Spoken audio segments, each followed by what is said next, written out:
Hi,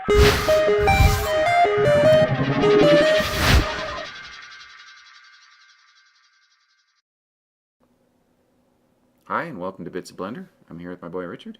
Hi! And today I'm going to show some things about the camera. So when Blender opens, our default setup here, we've got the camera over here. So I'm right-clicking on it to select it. And when I do, you'll see we get a special tab here that has camera controls. Now before I do that, let's look at it from another point of view, like front. One thing to notice about the camera is that this little dealie here shows which way is up when you're looking at it.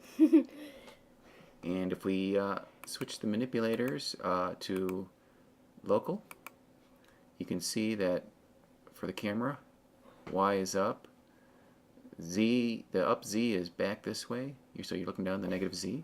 So it's doing the local up for it?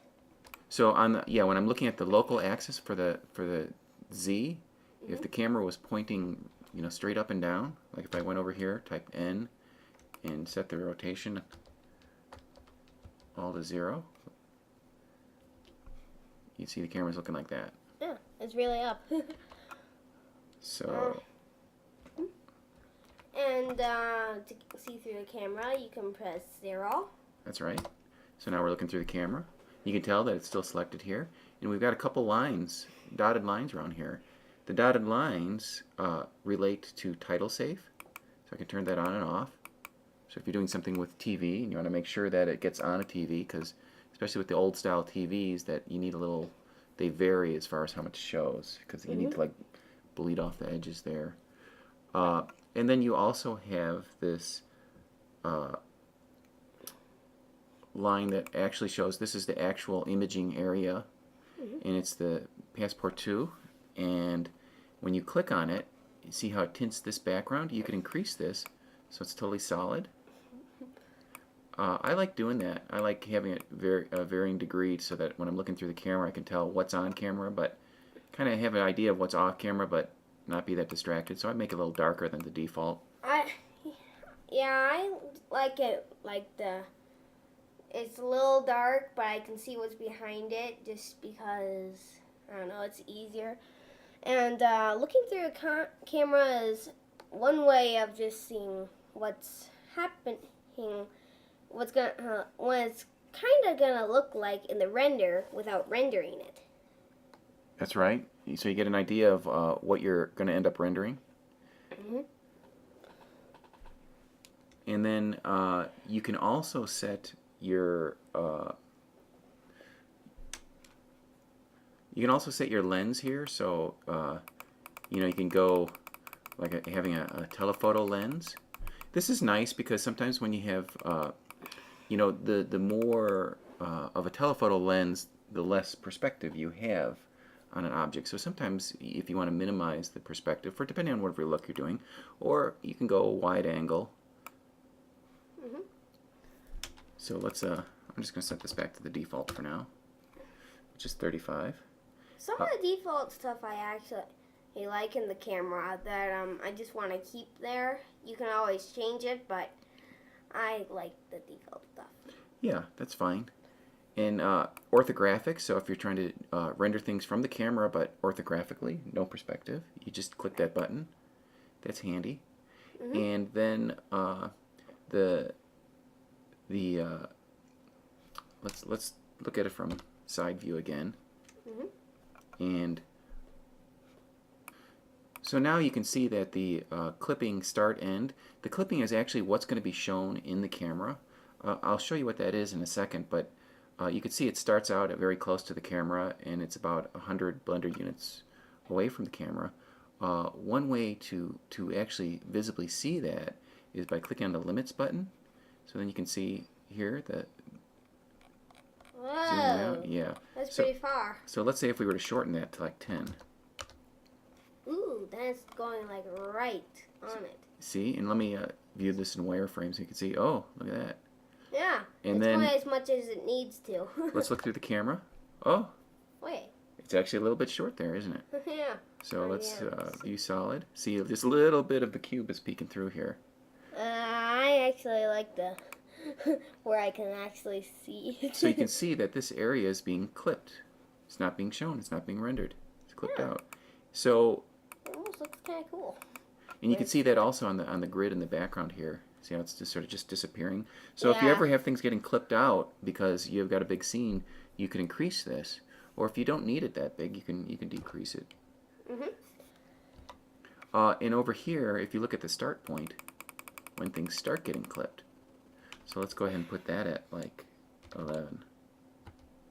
So now, here, let's look through the camera. See, now I'm inside it. So that's kind of a neat effect. Ooh, I like that. It's like being Superman with X-ray vision. Yeah, you could do that backward and then like you're prying it open. Of course, that's off the subject, but So, and Daddy, if you're in the camera and you move the camera, will you still be in the camera? oh yeah, that's like you know, when you're moving the camera, like type it's selected right now. I can type G. So I'm just looking through the camera and I'm moving the camera and looking through it. That's like, remember with fly mode, where you can actually fly around in the camera. You can use normal camera controls for that, like, you know, rotate. So now I'm rotating. And Once I actually had a problem with that, I was messing around with it, and then I suddenly flew past it, and I never found my object again. well, that's why looking at it from the other views like this, you know, make it easier too. That helps. The you can also shift this. So if you got everything set up and you just want to shift it without changing your perspective, you can shift it over. That's And- kind of cool. Yeah, and you can show the name. So when you have multiple cameras, you can, I like showing the name. That's cool. so this camera's name is Bill. Hello, Oops, Bill. I didn't give the camera name. I gave the object name. Bill. And It says camera. it still says camera. Probably because it is a camera. You know what? It just didn't refresh. Oh, Bill. So, that's kind of fun to name your cameras. Bill, Joey. No. And let's see. Oh, we've got mist. I didn't mention that, but if you turn mist on here, let me turn off limits and look here, and you can turn mist on, and you don't see anything different. What you need to do here is go to rendering. Oh, I'm sorry, to materials, go to world, and then click on mist, and then you can say, you know, the height of the mist, and the start and the distance of the mist. So right now I'm going to keep it at 0, so it's infinite. Is it the mist I'm thinking of? Hold on, you'll see in a sec. And then let me switch back to here, and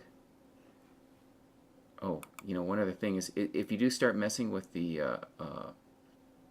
start and end with the mist, and you've got the mist button selected, you get a line here for the mist, so you can see where the mist is. So let's go like 15 here, and let's go like 8 here. So you can see that the mist will occur within that range, and then the height is up from 0, so the mist would actually start here. So if we do a quick render, we don't see it. Okay, I set my depth to deep, so what I'm going to do is I'm just going to go ahead and set the starting point a little lower, and the distance I'm going to set it at 10, so that we'll see that it's actually we'll see part of the mist. Let me render it and I'll be able to explain it a little bit easier because we're running short on time. You can see that at 10 you can still see a bit of the block, but past 10 it's 100% opaque. And we'll get to the rest of the camera in another bit. Yeah, bye. Bye.